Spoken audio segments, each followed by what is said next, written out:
I continue to see that we are designed as human beings to function together in ways that are mutually caring, mutually respectful, and honoring our strengths and gifts. And there are ways to function effectively, productively in that spirit. Welcome to Entangled Futures with Lucas Tawil, where we explore mutuality and conversations towards a world that works for everyone.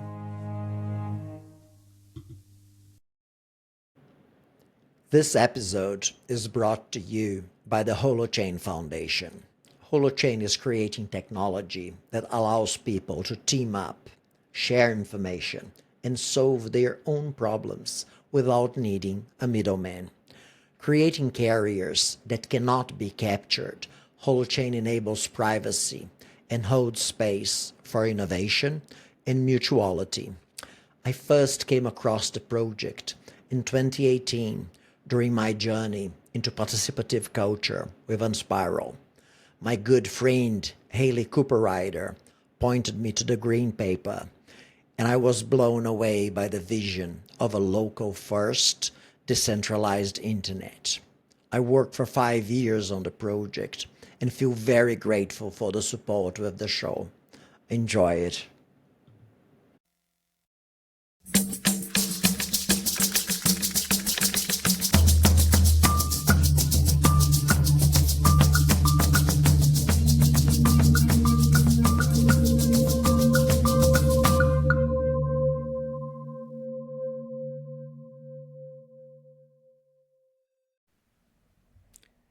Today we welcome Samantha Slade, author of Going Horizontal, Creating a Non-Hierarchical Organization, One Practice at a Time.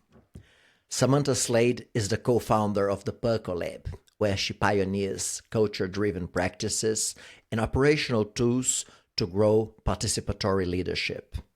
Sam, such an honor to have you here. Welcome. Thank you so much. I'm delighted to be here. Could you start by sharing a bit about your journey and what first drew you into working with horizontal organizations? Where to start? How far back should I go? So, I can start with the professional worker, Samantha. My first career was in the realm of education, and I was very successful in it and went up the ladder. And as I went up, I just kept feeling stranger and stranger inside my belly that something was amiss, that this wasn't how the world was supposed to work. This wasn't how I was designed to function. And until after 16 years, I let go of it all and started Percolab as a conscious place to function as an applied research lab to lean into how might we want to be together in the work world. And so this is a journey that comes from a life work journey of being tuned into the subtleties of how we organize and structure ourselves at work.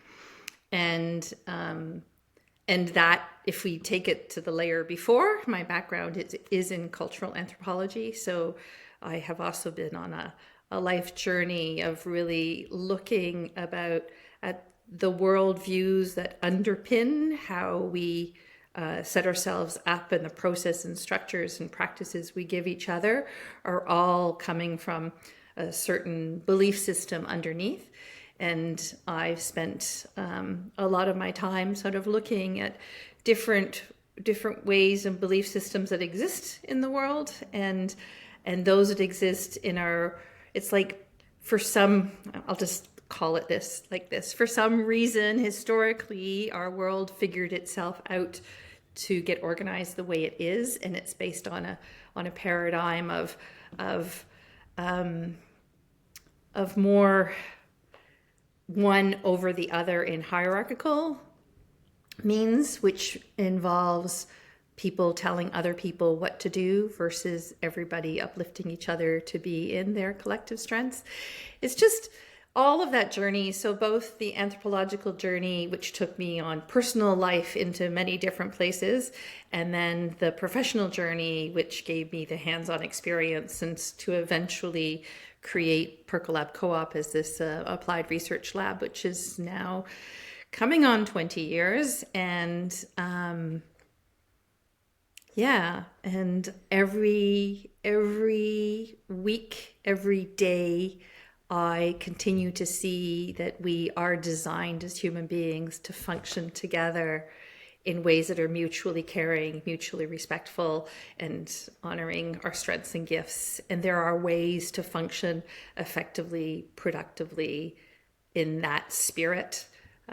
We've just been struggling to find examples, but we have them. We have the research, we have the examples. It's possible we can go there. So yeah, that's one way we can talk about and work.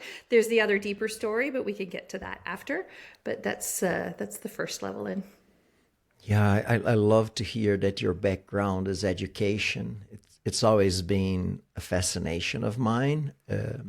When my first daughter was born, my wife and I were living on a tiny village in Brazil that didn't have proper schools. It had an elite school for the rich, and the poor had a very precarious school. And we found that both were not suitable. We tried, but our daughter, that was super extrovert and happy, all of a sudden became very contracted and fearful. So we got a bunch of parents together and we co-founded a communitarian school. And ever since, I've been fascinated. My wife and I sailed a couple of years and homeschooled our children. And in New Zealand, where we live today, I learned that the Maori people have this concept of the word that they use for education does not distinguish in between teacher and student. Learning or teaching is the same word. Mm-hmm. So there's this embedded concept of reciprocity in their native culture that I just find it beautiful, because it's like there's no hierarchical structure in the process of learning together. And it's like, gosh, it's such a strong observation. And, if I just weave back to my education experience. So during those 16 years, I was in all different places in education. But of course, like most people, I started out as a teacher. And I was blessed because my very first job when I first came out of university was in the north of Canada. You had to fly. It's what we call a fly-in community. There's no roads to it. So you fly in, you get dropped off the plane, and you integrate into a community where there's, in the place where I was, there was 2 classrooms. And so I had the classroom where kids were age 9, 10, 11, 12, 13. And I had all subjects with all those ages. And it was my first year teaching. I couldn't do anything other than self-managed, self-governed, self-directed, self-organized learning. It was like, it just immersed me in that instantly. I was like, how do you do this other than giving everybody tools and structure and processes to be able to go, this is what I'm working on right now. This is how much I've practiced it. This is how I know I'm advancing and progressing. This is how I'm going to be celebrating it. This is how I'm going to ask for help and for coaching, and doing all of that like inter-age all over. I loved it. It was a great creative complex constraint challenge for me that I probably cut my teeth in a lot of the things that I do today, and like all, much more serious spaces. But those children were really my first teachers. Yeah, the interaction in between children in different age groups is just fascinating. The school we had was also Church to 7 in the beginning. It was a kindergarten, and the interaction between the children is just so fascinating. But Sam, how did your early experiences in Nicaragua shape your perspective on organizational structure? So I was studying at McGill University in Montreal, Canada, and in a political science course, we were talking about revolution and reading books on it and doing all the theory on it. And it was just sitting with me that while we were in the midst of doing it, there was a revolution going on in Central America that was alive. And I was just like, oh, reading about stuff and then being in it, that's two different things. And so I took a year off. And I was like, I'm just going to pause my education and I'm going to go and experience what a revolution can be firsthand, which is, I don't know, it was there in me. And off I went down to Central America and had experience in a few countries. It was, the 1980s. It was a very complex time. But what I did get to see was how the government could create new systems for literacy and for organizing things that just seemed like wild and not possible. But yes, they were happening right there and then. You could make new policies and roll them out. At the same time, I was, to be fair, a young woman on my own traveling in a very, complex places, and not in Nicaragua, but in a neighboring country. I had a difficult experience that has turned into a real gift for me. But it was one day I got, when I was just trying to rent my room for a hotel, I was caught in a human trafficking organized crime trap. And I was taken hostage and put on a market to be sold. And people came in to try and put a price on me. There were negotiations, and it was a whole thing. It was really like it showed me the underbelly of a world where we don't talk about these things happening, that your life and freedom can be taken away from you in just a moment like that. And so I was locked in a room. I didn't see any way out. But this young boy who was maybe 10 or 11, we're back to children as teachers. He was very aware it was happening. He was the muchacho who was supposed to run all the errands. And his job in the end was he had something to do, put in the room and then leave. And he was supposed to lock the door, but he looked at me, he looked at my backpack, he looked at the door handle, and he looked back at me, and I understood that he was intentionally not locking the door. And I had a 1-minute window to get to freedom, and which I managed to take and be here where I am today with you. And in the end, he's become, I guess, my model when I think of leadership. I often come up with the word courage, because that young lad, he mustered his courage and risked his own consequences, which I'll never know what they really were, to make sure that I had my freedom. So yeah, that's put fire in my belly for a lot of the work we do. It took me a long time to make the link to it, but there's something about that. There's something about me using my freedom to do meaningful work. That's very, very clear. And the other is about what is the world we want to live in, and what really is leadership. Yeah.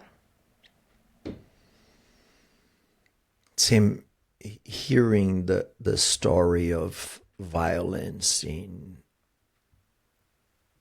your liberty and body under risk is just like, that there's so much there. We before we started recording, we were speaking about managing anger, and you're speaking of the fire in your belly. There's this whole realm of deep emotions in threatening experiences that we go through, that is usually kept away or washed, right, from the professional experiences, from the workspaces, like where we tend to leave things out the door. And there's a maiming, a curtailing when we do that, right? If I come to work, but a huge part of myself is left out, something is amiss. Something can't fully create. There's a loss there. In hearing of your experience, I go like, oh yeah, very early on, you encounter this in a way that could be traumatic, that could have blocked you in fear, but it gave you fire in your belly. In a way, a blessing from a scary situation. And I like the way you link it back to authenticity at the workplace, like showing up real. And real doesn't mean just happy and smiling. Real means real with all the colors of real. I mean, we talk about it. I use a framework for 6 emotions that are basically, when we look at the way we feel things, it's you're either joyful, you're either sad, you're angry, you're surprised, or you're disgusted. I'm missing one. No, anyways, it'll come. But the interesting one is that all of those are healthy and natural. Oh, fearful. Isn't that fear and anger right up there, and disgust? Like those are 3 of the 6 emotion categories, and we don't really talk about them very much, or even get I don't want to say trained, but get initiated in to have healthy expressions of them. I know for myself, like this is an interesting one, you use this one. Repression of anger is like a classic. And so this story was repressed for many years. And as I was coming into shifting the ways we do workplaces to show up fully as ourselves and being in our strengths and our authenticity and all of that, this story came back to the surface, and I had repressed it until I was, in my 40s before I shared it out. Yeah. Late 40s even, I think. Yeah. And that's true so much. So I mean, often when people think that they can be authentic at the workplace, it's because they have affinities, friendship affinities with the people they work. But workplace isn't always about being with your friends. So how do you be with people who are different with you in a place where you have things to get done, deliverables to do, stuff to happen, decisions to make, when people are completely different than you? And this will cause, well, we can talk about emotions, we can talk about tensions, we can go all the way up to conflict. And the way we currently manage it in our mainstream systems is I'm going to go talk to my supervisor who will manage it for me. Like, what is that? Other than as entire society getting better at this and being able to manage our difficult moments together respectfully, but not just like, oh, I'll figure it out. In our workplaces, we have structures and processes and protocols for things. We can have structures, processes, and protocols for this too. In fact, we do, and there are tons. You know what I mean?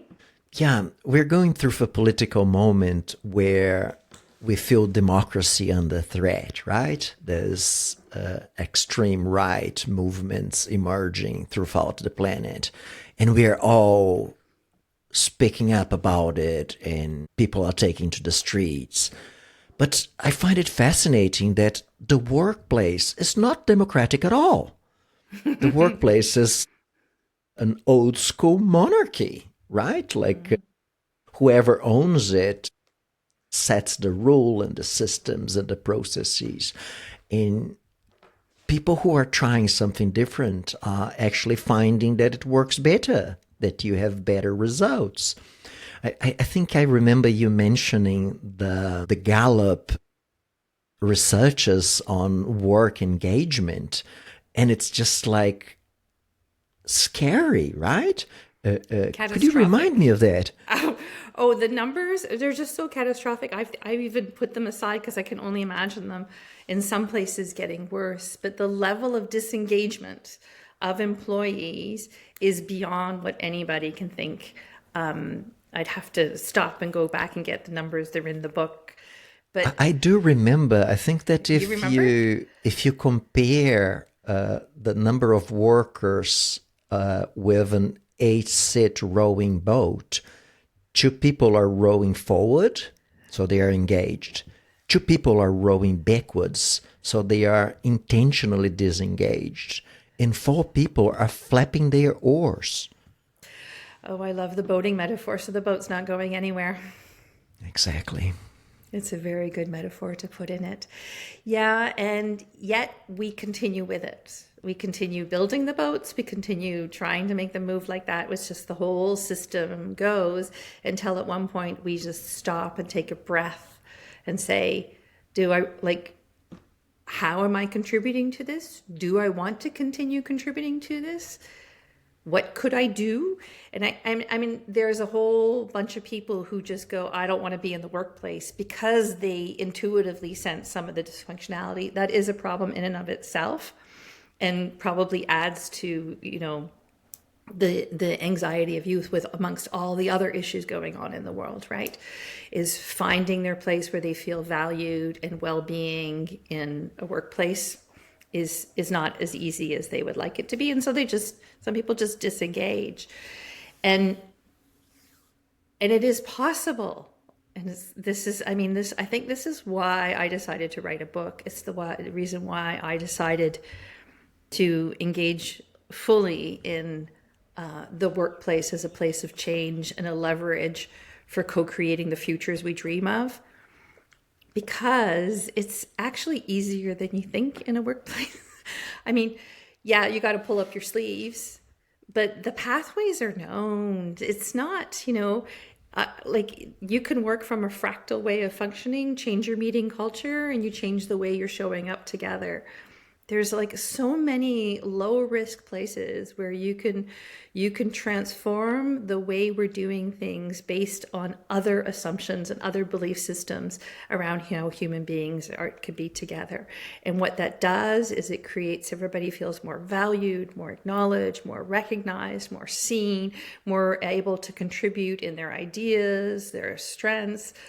It's like it creates flow. It doesn't mean it's squeaky clean and everybody's all happy and da-da-da-da-da.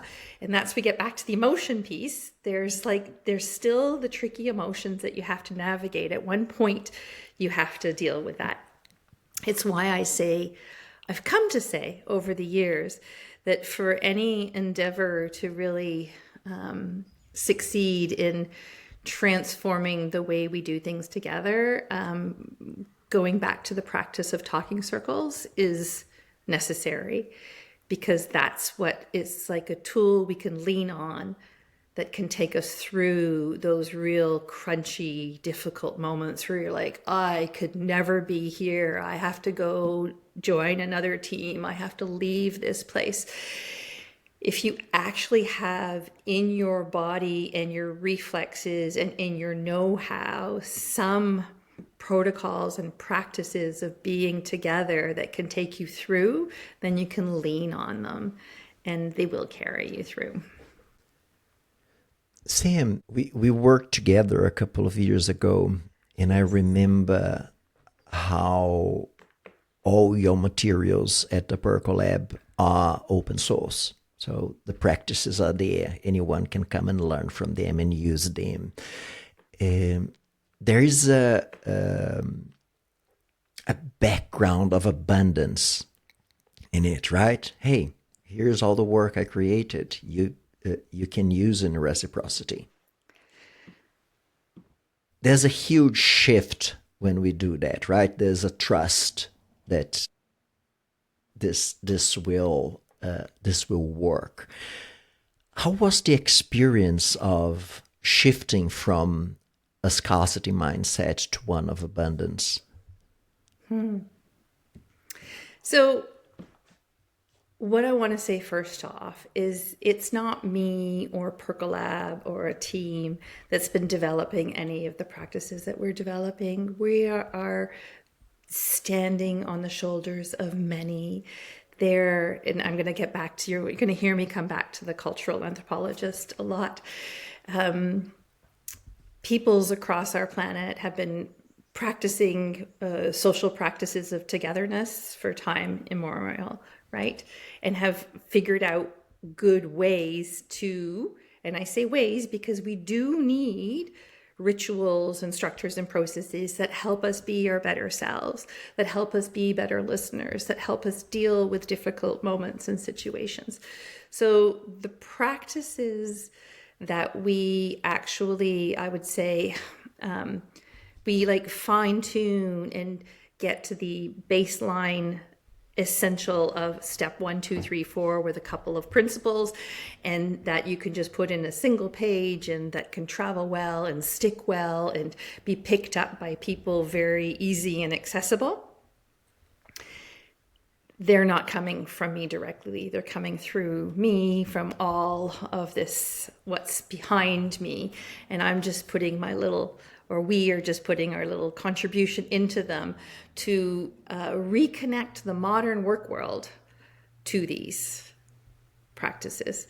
And that's why when I first put the book Going Horizontal out, I had some people give me pushback because they were like, oh, but Samantha, I thought you always said these practices don't belong to anybody. They belong to the world. And I'm like, yes, absolutely. And I just wrote a book with a publisher and an editor, and this has a price on it, and it will be distributed in bookstores around the world and translated and whatnot. And those two things can coexist. And yeah. I've been living in New Zealand for 12 years, and I'm totally fascinated by the Maori local culture. And they have this concept of manakitanga, where you come to my home and I'm going to host you like a queen because you deserve it. But when you leave my home, you're going to brag to the four winds that I'm the best host ever. So there's this acknowledgement of reciprocity, acknowledgement of lineage that is embedded in the protocols of the culture. Time-tested practices are really important, right? And as you say, they exist in the modern present time. They float with our needs for livelihood and encounter in workplaces.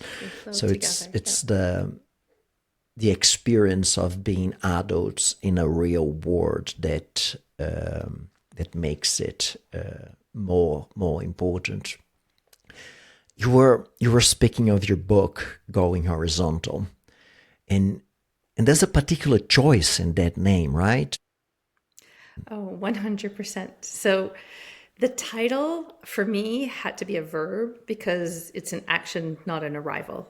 It's a doing. It's like the spirit of, I'm in my awareness and my consciousness that we are at a period of time in the world where I have within me from the mainstream dominant world, the outside system, a lot of hierarchical elements that are inside me. And I have also all of these kind of circular, collective caring, interconnected, relational, reciprocity, shared responsibility, and I'm standing between them. I am, you are, we all are, most of us are, right? And we're navigating between that with one foot in this way that we've been conditioned and one foot that speaks maybe more to our values. And yeah, and any day we're trying to just work with that reality. So it's a going. It's, we're in it. So I want us to be kind with ourselves on that journey, right? It's not like, oh, I failed, or, oh, I haven't got there. And people said to me, oh, Samantha, we would like to do something, but, we're not going to go all the way. And I'm like, just be in the awareness of what we've inherited from the dominant systems that are around us of what's considered normal. And what for you makes more sense based on your values and the shifts going on in our world. Just be aware of that and more conscious of it, and be in the going and getting better and the practice. And that's enough. And the horizontal was there because it doesn't, it like sometimes people confuse horizontal with flat. Horizontal is basically a provocation to say, you know, it doesn't have to be as hierarchical as people are assuming it needs to be. And so look at that, question it, think about it, play with it, right? And so also the going horizontal is, of course, a provocation that my editor loved in herself. But in the work I've been doing with a lot of different Indigenous communities, because we don't have one here in Canada, we have lots of First Nation and Inuit communities. It's it's very natural to put a verb instead of a noun, because the action is, there's an acceptance in there and an invitation. Yeah, I love the idea of movement, of something in progress rather than something frozen. Yeah, that's super powerful. Sam, there's a lot of theories and discussions of why we chose hierarchical structures in the past. The idea that scale requires hierarchical processes. We have very good examples of non-hierarchical structures, right? On a jazz band, no one is leading, no one is telling you how to play, where to go, right? On an improv theater play, it is the flow, it's the playfulness of the actors that drives the possibilities. And we have this figured out for small groups. It is on the bigger groups that we struggle. How does going horizontal happens when you are in the bigger groups? How does collective intelligence find safe spaces and healthy interactions in bigger groups? It's interesting. There's so many assumptions in your question, right? Because, and people say this to me all the time. They're like, oh, we're a big organization, we can't go horizontal. And I mean, to be fair, I've worked with from the federal government to wherever.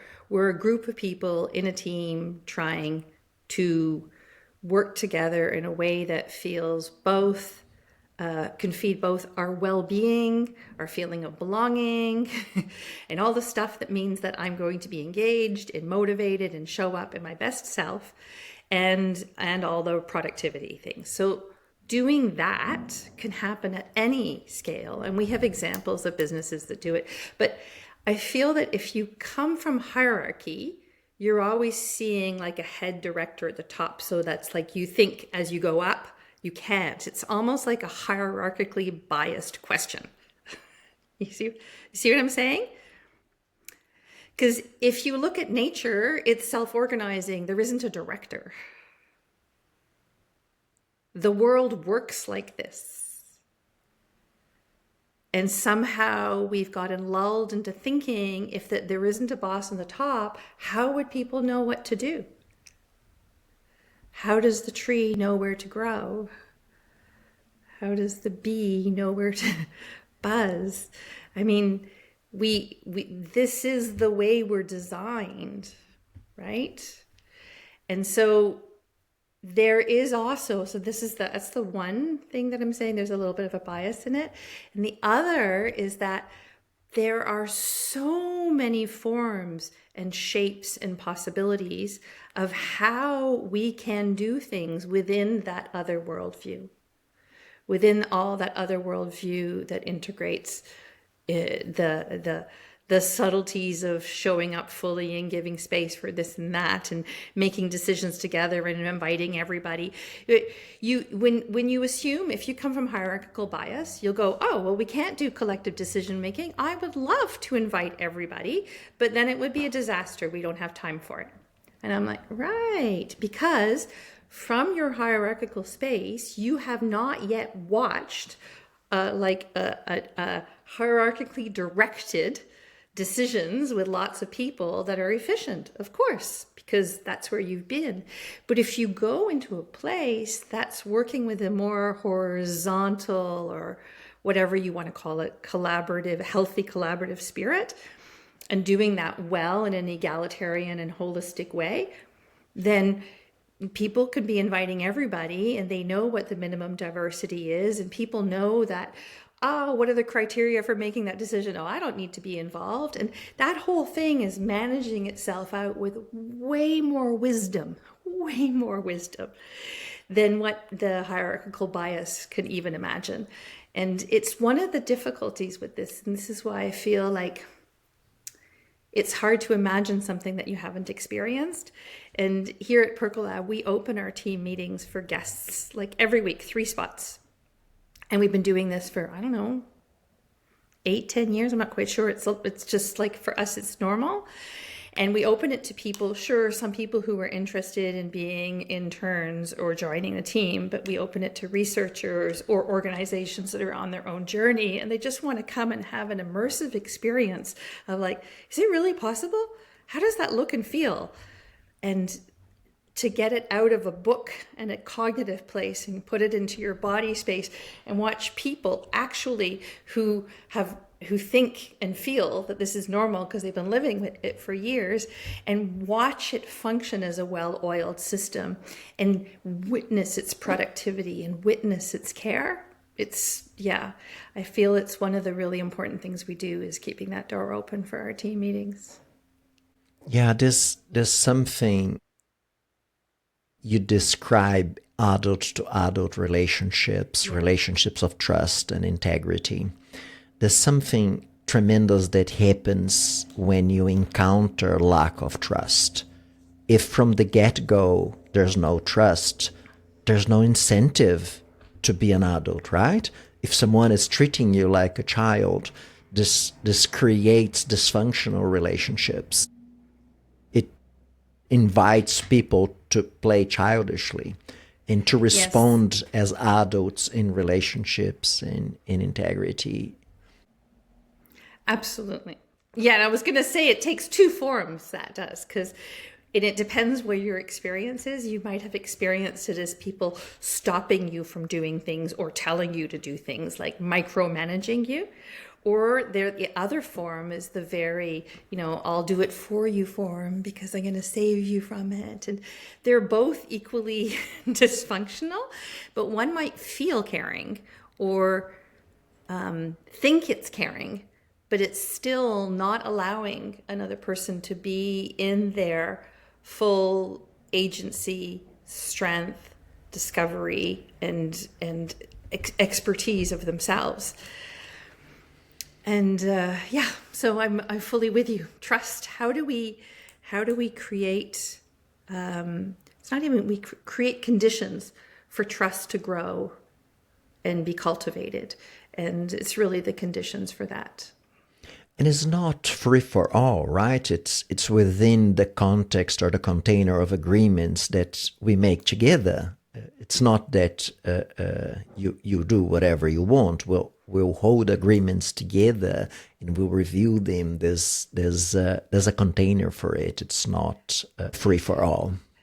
So the assumption that working in more egalitarian, collaborative, horizontal ways is structureless. We know that this is it makes no sense, right?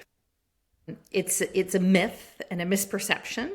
And in my experience, of course, it's a different structure, but because you've never seen it or witnessed it, you can't imagine it. And that structure is so well thought out. I think of it as like banks of a river so that the water flows. And, if you don't have banks on a river, it just it becomes very marshy. But if you have that sweet spot structure, that water is flowing. And when I think of the structures of horizontal systems, the water's flowing. I just before I came into this call here, we were running a workshop with, it was a launch of a training in collaborative leadership in a corporate context. And it's so interesting because it was so structured. on, like, we knew we were going to be going into breakouts and not going into great breakouts. We knew that we were going to be putting things in the chat so that everybody could be seeing, like, all of those details. But what was really interesting was that at no point we were presenting to the group. We were like, this is the purpose, and you're going to have time. You go and figure it out, and you're going to be with a couple of people, and you figure it out. And if you come back, you have some clarifying questions, we're here for you. But that's how the trust was created at the very beginning, instead of doing, I'm going to speak to you because I'm the expert and I know, and you're going to quietly listen. So straight away flipping that around and creating the trust by, like, here's what's going on. Here's a 2-page document. You guys go figure it out together, figure out what you love in it, figure out what makes you uncomfortable, figure out the questions that are still alive in you, see if you can answer them together. And if you can't, we'll come back and we'll listen in. Now, that doesn't sound complicated at all, but it took a structure. The structure was, we are going to have 15 minutes and we're going to explain that. We're going to do breakout groups, It's a different structure than me, which I almost think is a non-structure, standing there explaining it to you while everybody passively listens. And if we think that's structured, I don't know. That's our default structure that we go to, right? Yeah. Sam, what are the key factors for successfully transitioning organizations to horizontal structures? Well, I can tell you what I listen in for first, when I'm almost doing, like, my quiet little diagnostic on the side, is the quality of the listening culture. That's the first element, because there's so much inefficiencies in systems set up. Well, people are cutting each other off and explaining and justifying and trying to commiserate or argue against or debate. Like, all of that is just, like, so much noise on a surface that you can't go to the deep level of what I talked about, those emotions that could be more complicated. And it almost saves us from it, right? So for a shift into functioning together, taking responsibility for shared purpose, yes, we need to have the shared purpose and we need to be aligned on it. So that's something, having the practice of surfacing purpose and aligning with it, and having a basic listening culture so that you could put something in the center and each person could speak without being interrupted and could be witnessed. I'm almost coming back to the talking circle bit, right? And it's not just about, I'm listening to you to judge you or to get my words ready to tell you what I think, to prepare my counter argument. It's like, are we able to stop and see this other human being and receive their perspective and their experience and their words they choose to have and their ideas and their thoughts? It's very simple, but we don't get taught that necessarily in school, and we don't get brought into that necessarily in the workplace. And systemically, we're exhausting ourselves and unable to actually start being in our healthy collaboration until we begin listening together. That's why we developed a game, Listen For, because after years of seeing it, it's like, oh, we need some tools to help us get to that place of listening to each other. That's the baseline for it. And I mean, be you horizontal or hierarchical, if you've got good listening, you're going to be doing better work.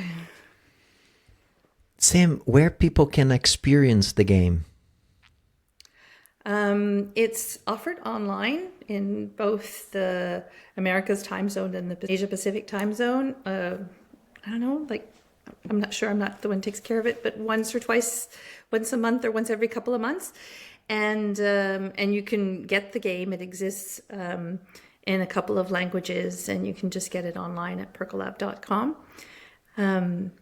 It's just a really simple card game that helps people share stories in a way that creates psychological safety, and then to be listened to with a little protocol around that, and some really lovely cards that shift your listening bias to a specific listening lens. There's really simple research and science around this, and it works, and the game fast tracks it. So very fast you can have a quality listening experience and receive stories of what's going on every day in a workplace, and actually learn from your everyday in your workplace together.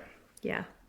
Sim, how do you observe the relationship between productivity and care? So we're back to I feel that the mainstream world puts those in opposition as separate things. It's like, oh, I'm going to stop the productivity and have a little well-being moment. You know, we think that care is counter to productivity. I feel a lot of people make that assumption. I know spaces that do. And we haven't quite figured out how to just do work in a way that is caring. And the more it's caring, it is actually more productive. But, and I'm just going to loop it back to because there's so many things we could say about this, but to loop it back to the first level of caring you could have is to be listened to be acknowledged, to be seen, to be heard. And there are so many spaces that are well-intended and would like to have the voice of everybody. Wouldn't that be great? But because you're just letting everything pop around, and we haven't developed this capacity of witnessing each other without reacting or speaking. Yeah. So once you do that good listening, you're also doing good caring, and you're getting wiser perspective on all that's going on. You're seeing each other, and so you can actually start getting more systemic understanding of things. So you can, the caring way can lead you to the wiser way of doing things as well. Yeah, it's a real unraveling to do that. And I'm back to, it's hard to understand it without living the experiences of it. But mostly everybody, you know, and this is the cultural anthropologist, we do all of this. Everybody knows what caring feels like in our lives. And then somehow we get confused in the workspace. It's like this productivity assumption means, oh, that would be great, but we just don't have time. Sim, how can horizontal organizations handle crisis situations as effectively as traditional ones? So I just want to unpack. It's like we're dealing with horizontal organizations as being one thing when there are a multiplicity of things. We're teams and organizations, departments and units that are functioning together with a more conscious way of doing healthy collaboration in more egalitarian ways and more holistic ways. Okay, so if I look at it like that, and I go, how do we deal with crisis, right? Anything that we're doing is we want people to be in their most capable to see an issue going on and to take responsibility and initiative. That's what everybody wants, right? So see what's going on, take responsibility and initiative. And if you can take that responsibility and initiative, not just from a self-interest, but from the collective purpose interest. This is what we cultivate in places of healthy collaboration, is getting discernment between what's good for me and what's good for the organization or the team or the project, and that tension point and navigating it. You can start to get a lot of discernment around that. So in a time of crisis, you can be together in it. That's mostly what I'm trying to say, instead of alone. I just think back of when we went through COVID, and if you want to talk about crisis, it just comes into my body as a business we had 100% of our contracts canceled within, I don't know, a 2-week time period. And I was like, oh, if I was a traditional boss, I would have all of that on my shoulders. But thank goodness, I have sold the business to the team, and we are now a worker-run cooperative, and everybody is in this in a shared responsibility place, and we put it in the center, and together we held it. And I just remember thinking about it that, I can live any crisis with collective wisdom, with collective capacity, with collective care. And thank goodness for that. Yeah. Sam, something that really caught my attention in your book is when you mention power as abundant rather than scarce. Mm-hmm. How does this perspective shift leadership practices? So, I mean, I love talking and thinking about power because we've gotten so many assumptions that have come down. I would give them the lineage of colonialism down today. We think about power in specific ways, and it's the assumptions that are the way we do decision making and work with power dynamics in organizations. And so if we don't think of it, if I ask you the question, when you think of power, do you think of it as something that's like a pie, and that is something we can divvy up, and there's pieces of the pie? So if I get a bigger piece, you have a smaller piece. If you get a bigger piece, I have a smaller piece. And so I feel restricted around power. Whereas if I think about everyone's in their power, and you're in your power, and I'm in your power, and this person's in their power, and that person's in their power, then that means we will all be able to do amazing things. But to be able to be everyone in their power, you have to break through your actual inner understanding of what power is for you. And that is not always known to oneself. So I often ask people, like, what is power for you? And it's like a question, like, I don't know it. But there are that way of thinking about power. And I feel that even just like naming that out loud, it helps people to like kind of see it for themselves and unravel it. And then straight away you're like, oh, maybe I was feeling a little bit competitive around power in spaces where I didn't need to be. Because what we really want is we don't want everybody to start functioning like all employees and nobody's being directors. We want everybody to be functioning as if they were taking care of the business and the organization, right? That's what we're trying. That it takes people a while to figure that out. Yeah, power is much more like love, right? You don't love one child less because you had a second child. No. It's not divisible. No. Sam, what practices have you found most effective for decolonizing organizational structures? Oh, the big word. Tending towards decolonizing. I mean, as soon as we begin working with power, more consciously and collectively, and care and relationships and reciprocity, we are tending towards decolonizing in a way, because colonization just, has left a legacy of I barge in, I decide for you, I don't listen to you, I dominate, I take from, I extract. Like, it's just all of it, right? And it's in us. It's in all of us.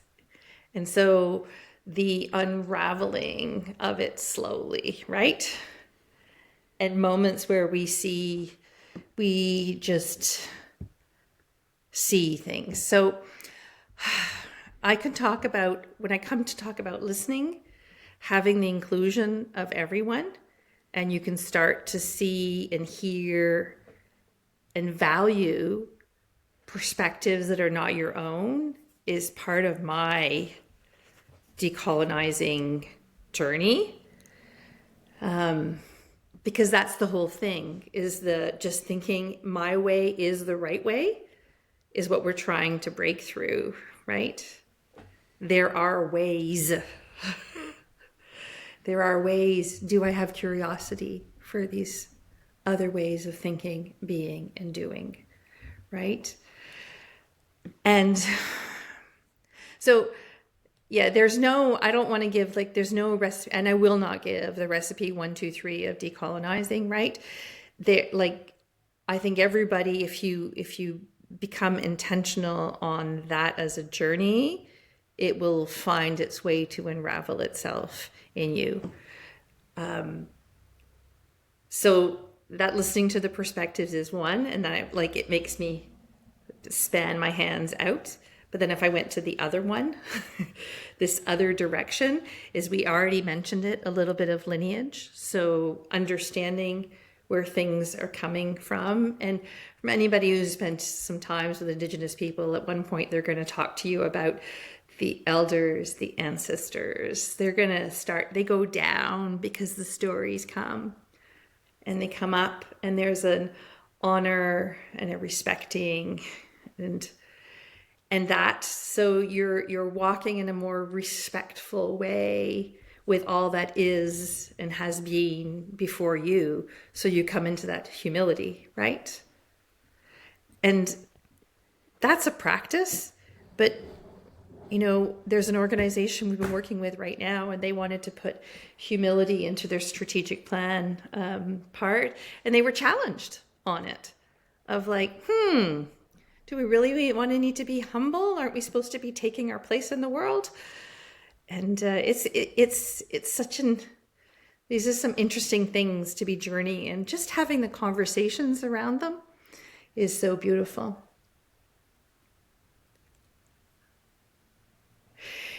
Yeah, there's so much work I'm doing right now in this space. I don't know what to say that's respectfully honors it, other than the number one thing I have is, like, we had at one point in a Percolab retreat, we gave ourselves we always have a talking circle on something, but one that really stayed with me as part of our process was, how is my practice of allyship going? And we put that in the center of a talking circle at our team retreat. And I loved it because we had a new person from the team who just immigrated from France, was like, allyship with First Nations and Inuit and Indigenous peoples was like a concept she had never heard of. It was completely off her radar, and she really checked in like that. But as we went round, she could see that, she had just immigrated to a place that had a history that was off her radar. So, like, she was starting to see that. And naming it as a practice is, how do we be in all the work that we do with more consciousness and awareness of all that has been before us? It's part of the work we need to do in the world today. Sam, could you speak about how insights from Indigenous organizational practices have influenced your work? It's really interesting because Indigenous practices, Indigenous organizational practices. There's one Indigenous organization that I worked with, and we do what we do often when we're restructuring based on this other paradigm, which is, how do we do our roles? So they were an organization that said, we want to restructure based on who we are as First Nation peoples, and not based on corporate structures. And so how do we organize in roles different than job descriptions and all that? And so we're in there, and we're spending some time, and we've just let go of job descriptions and the idea of roles, and that you steward a role. And this role of stewardship is so natural for Indigenous peoples. They understand that intuitively. And we were going through, and I was just holding process for it, and they were coming up with their roles. And it's so interesting because the first two roles that they identified, documented as far as responsibilities and accountabilities and all the things that you do in a properly structured organization, were financial caretaker and keeper of spirit. And this for me was like a moment I really stopped, and I was like, of course financial caretaker, because every organization has one, and of course you're going to have that role is going to be structured. But keeper of spirit really, made me stop in my tracks to say, and they did that so naturally and with such shared alignment that of course we need to tend just to the spirit. And and so we're at a different level of listening. So that's talking about listening, not just like listening to you from your perspective, but listening to the in-between and listening to the beyond and listening to the other than humans. And it's that deeper wisdom and listening. And so for them, their role was somebody who would just bring in little rituals into their day-to-day that would keep them connected to the spirit of life. Because I just want to name that, because we don't even, that's so off our radar, right? That an organization could be doing something like that, and doing that in like a really professional, structured, let's get organized in roles and accountabilities process. And that just comes up in an Indigenous organization. Says a lot. Yeah, I recently joined a training on integral practices, and it's been the first time I feel I embodied the U on theory U. So this letting go, connecting to source, and then letting come to prototype. But it was a rational thing to me before. During this retreat I joined in Australia, I think I embodied the connecting to source, the listening to spirit you're talking about, this letting go and going like, hey, what is here? What wants to emerge? For then letting it come in, thinking of together prototyping. And it's been life-changing as an embodied experience rather than just one in the mind. I think that Otto Scharmer drank from a huge number of indigenous practices and even religious cosmologies to summarize theory U. And I'm going like, oh, yeah, of course. How can you do it if you're not silencing enough to listen to what is existing in here? What's the source? What's the spirit?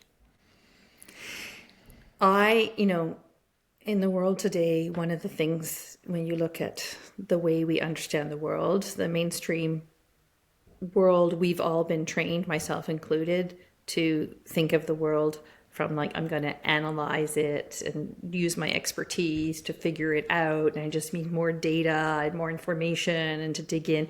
It comes from a very linear understanding of the world. And it's totally appropriate for many things. If you want to build an airplane, all that stuff, right? And there's all the other stuff. And I mean, you can go read the works of David Snowden and others on the complexity theory about, it's not about doing all that analysis. There's something else to do, to be with. And for me and in my work, it's when we're really dealing with complex issues that we're in today in our work world, to being able to stop and have that more intuitive sensing and trying things out and listening between the lines. That for us as a non-indigenously trained person and with work experience, like that felt really not how I'm supposed to do things, right?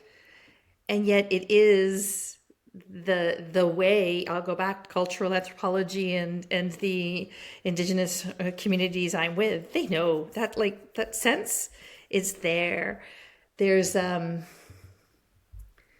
the being with complexity is, I think that's the skill set of those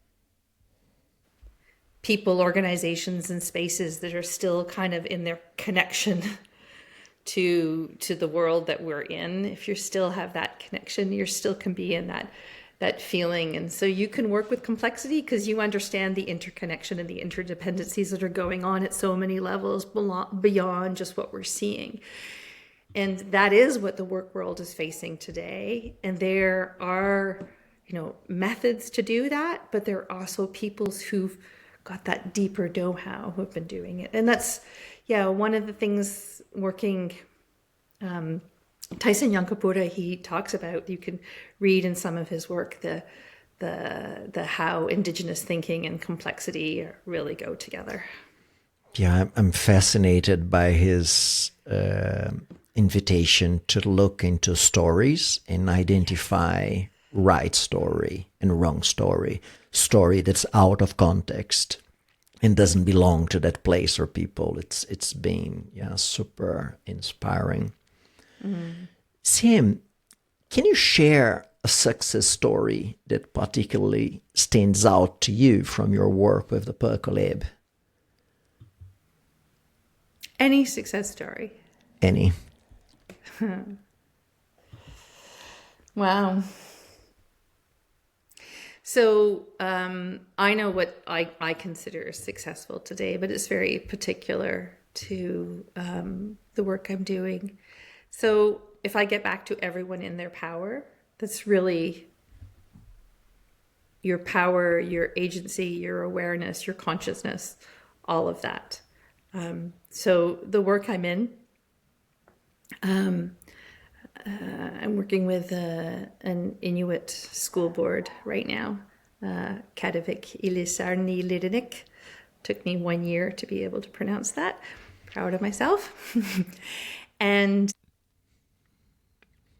as we do the work for the past year, we're doing strategic planning. Everybody knows strategic planning. Everybody does strategic planning. And for me, the indicator of accomplishment that I've been having in this over the past year is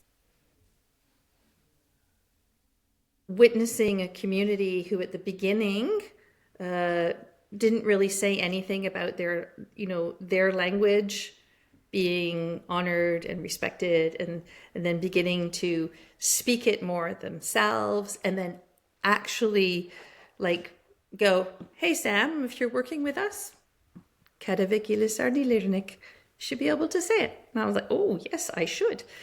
And so that revitalization of language and revitalization of their own voice, leadership, agency, creativity, contribution to the world gets stronger as we do the work. And so, at the end, we're landing a strategic plan that not only, the content feels completely aligned, the form feels aligned, but the process, the journey along the way is already creating the impact of, it's involved 1,000 people, but some of those people are really leaning in and through the processes of working in this way, of being more egalitarian and more holistic and more inclusive and thinking about power differently, people are showing up and are being in their own power and their own Inuktitut voice. Yeah.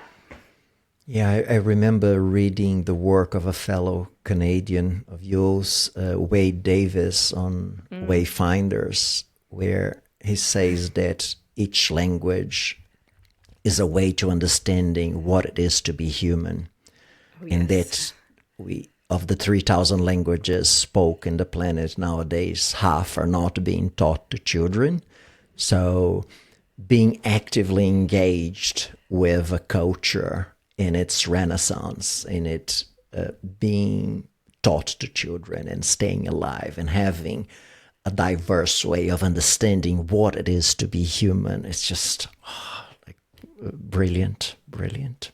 I want to say one of the other big success factors that I'm seeing today is when we do work, everybody wants indicators, right? How do we measure success? How do we do evaluation? And the systems around there are also an expression of a way of thinking and perceiving the world. And so I've been on part of our research lab inquiry is, how do we flip these how do we upside down? How do we engage or decolonize or rethink this whole world of measurement indicators? And I think for a while I was like, you go through the phases. Oh, I'm just angry with them. I'm not going to do them. Right? But I know that it's not about turning away. It's about really leaning in and being with it is how we've transmuted things. And so the other day we had a woman from an Indigenous organization, Mikana, here in Montreal with a public health physician in a conversation around evaluation indicators. And he talked about how you could actually have well-being indicators, and there's like some frameworks around them and ways of looking at well-being from accomplishment and positive emotion and relationships and engagement and these things, and was talking about how we could just shift it. And he's like a researcher in public health physician. And this woman was like, yeah, well, that sounds like you're doing things the Indigenous way with putting well-being at the center and doing it. So in some of the projects we're doing right now, we're transforming, and with actual partners who are in like their beautiful courage, without really knowing how that will be deployed in full-on strategic plans, but doing a strategic plan with well-being indicators embedded in its rollout. That for me is huge work. There's not like a recipe for doing it, but an agreement of adopting a framework and working on it for the next 5 years as it gets rolled out. That's a different project that we're doing. It's great. Sam, would it be correct to say that you're moving from transactional indicators to relational indicators? I haven't thought about it. What we're actually, this is really work in my belly. You can feel this one, right? It's quite alive. Well-being indicators are definitely relational, and relationships is one of the key whole elements in there. And the way we do conventional evaluation indicators, I mean, maybe you could call it transactional, but I guess I was thinking of it more as linear, cognitive. Those are the words that were really coming to me more. Performative. They're not going into the depth underneath. Like, it's what's on the surface and what you see. So that's what you're focusing on because it looks good. That's the performative part. But well-being indicators really go into say, we're really looking at the impact that matters. Yeah, I think I connect transactional with linear and relational with exponential. Like relationships can literally reproduce, right? Like we can fall in love and have children. Right. Transactions are always linear. They don't have this exponential capacity. I think this was the point I was coming from. I guess because I'm working in thinking about new economics as well, and transactions are part of how we negotiate and are together, and they can be extremely relational and build out well-being, or can be the opposite. They can be extractive and I love the invitation that even transactions can be held in kindness and love. Yeah. Sam, this has been tremendous. I think we have a beautiful interview to share. I really appreciate your time and your wisdom. It's always a gift to be with you. It's really sweet. I love the fact that you are taking on this initiative, this endeavor to bring stories into the world and to weave that with your work. I love it. Thank you so much. Thank you so much, Sam. I hope we can host you again in a while and hear more how your work is progressing and what the new learnings and experiences are in there. Thank you very much. Thank you, Mika.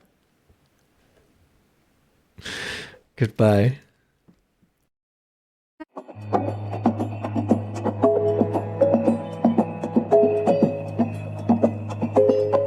Thanks for joining us at Entangled Futures. Subscribe to our channel for more conversations on mutuality towards a world that works for all.